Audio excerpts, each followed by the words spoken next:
Hello বন্ধুরা, আজকে আবার হাজির হয়েছি নতুন রেসিপি নিয়ে।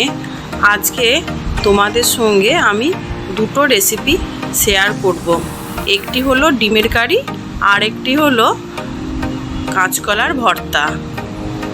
আর দুটো রেসিপি খুব টেস্টি হয়। তাহলে আপনারা দেখে নিন আমি রেসিপিটা কিভাবে বানাচ্ছি। ঘরোয়া কিছু উপকরণ দিয়েই রেসিপিটা বানিয়ে নেওয়া যায়।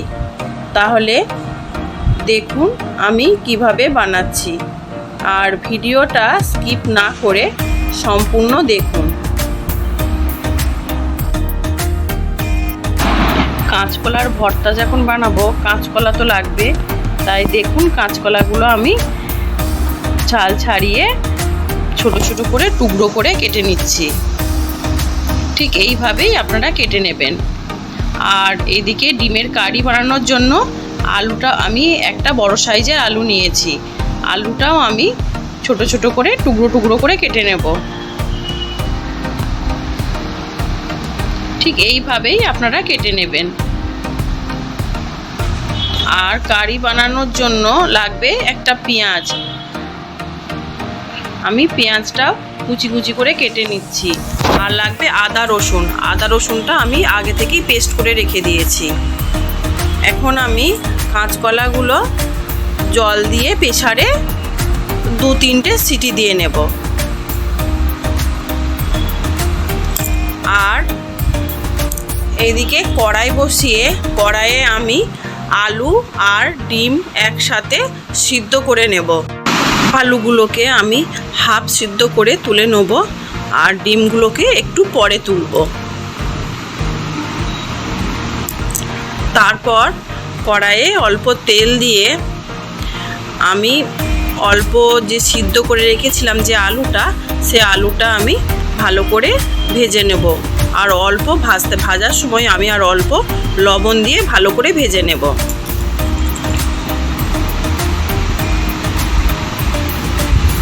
ঠিক এইভাবেই আপনারা ভেজে নেবেন। তারপর ডিমগুলো ভালো করে ভেজে নেবেন।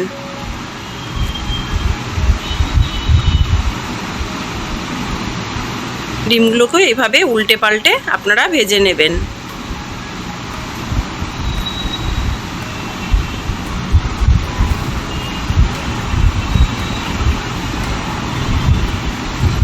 আর তেল একটু বেশি থাকায় আমি তেল একটু তুলে নিয়েছি। আর তারপর অল্প পেঁয়াজ কুচি দিয়ে পেঁয়াজগুলো আমি ভাজা ভাজা করে নিচ্ছি। এর সাথেই আমি একটা টমেটো কুচিয়ে দিয়ে দিচ্ছি। আর টমেটো কুচি দিয়ে হালকা নাড়াচাড়া করে টমেটোগুলো দিলে একটু লবণ দিলে তাড়াতাড়ি সিদ্ধ হয়ে যায়, তাই আমি একটু লবণ দিয়ে ভালো করে ভেজে নিচ্ছি। দেখতেই পাচ্ছেন কেমন তাড়াতাড়ি নরম হয়ে গেছে।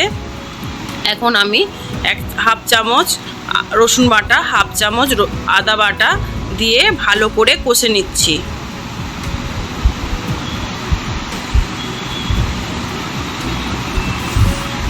একটু কষানোর পর হাফ চামচ জিরে গুঁড়ো, 1 চামচ হলুদ গুঁড়ো আর হাফ চামচ লঙ্কার গুঁড়ো দিয়ে আর অল্প জল দিয়ে ভালো করে কষে নিচ্ছি।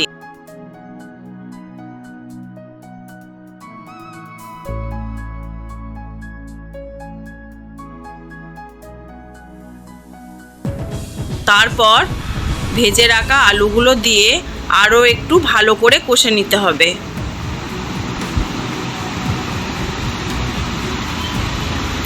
কষানো হয়ে গেলে আপনারা যেই রকম কারির ঝোল রাখবেন তার থেকে একটু বেশি ঝোল দিয়ে ঢাকনা দিয়ে সিদ্ধ করে নেবেন 10-15 মিনিটের মতন। তারপর ঢাকনা খুলে দেখবেন আলুগুলো সিদ্ধ হয়ে গেছে কিনা। আমার এদিকে আলু সিদ্ধ হয়ে গেছে। এখন আমি ভেজে রাখা ডিমগুলো দিয়ে দেব। তারপর একটু নেড়ে চেড়ে নিয়ে একটু আমি খুন্তি করে ডিমগুলো একটু হালকা করে একটু চিড়ে দিচ্ছি। এইভাবেই আপনারা চিড়ে দেবেন। এতে কি হয়, গ্রেভির যে জুস ডিমটার মধ্যে একটু ঢুকে যায়। তারপর একটু গরম মশলা দিয়ে ভালো করে নাড়াচাড়া করে কিছুক্ষণ ফুটিয়ে নেবেন। তাহলেই রেডি ডিমের কারি। এদিকে যে কাঁচকলাটা আমি সিদ্ধ করে নিয়েছিলাম, সেই কাঁচকলাটা আমি হাতে করে একটু ভালো করে চটকে মেখে নিচ্ছি। ঠিক দেখতে পাচ্ছেন কিভাবে মাখছি, ঠিক এইভাবেই আপনারা মেখে নেবেন। তারপর কড়াইয়ে অল্প তেল দিয়ে অল্প কুচানো পেঁয়াজ দিয়ে পেঁয়াজগুলোকে আমি হালকা একটু ভেজে নেব। ঠিক এইভাবেই আপনারা হালকা করে ভেজে নেবেন। তারপর আমি 1 চামচের মতন রসুন বাটা দিয়ে ভালো করে ভেজে নেব। রসুনের একটা গন্ধ থাকে, একটু ভেজে নিলে সেই গন্ধটা আর থাকে না। তারপর আমি 1/2 চামচ লঙ্কার গুঁড়ো দিয়ে দেব। আপনারা চাইলে কাঁচা লঙ্কাও দিতে পারেন। তারপর যে মেখে রেখেছিলাম যে কাঁচকলাটা, সেই কাঁচকলাটা দিয়ে আমি ভালো করে নাড়াচাড়া করে শুকনো শুকনো করে নেব।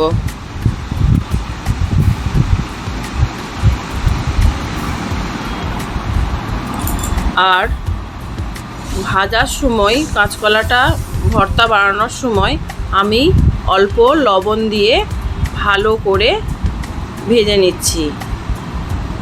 ঠিক এইভাবেই আপনারাও ভেজে নেবেন। দেখতেই পাচ্ছেন কতটা শুকনো শুকনো আমি করেছি, ঠিক এই মতোই শুকনো শুকনো করবেন। তারপর নামিয়ে ফেলুন, রেডি আমার কাঁচকলার ভর্তা। আমার রেসিপি যদি ভালো লাগে তাহলে কমেন্টে জানাবেন আর লাইক ও সাবস্ক্রাইব করবেন।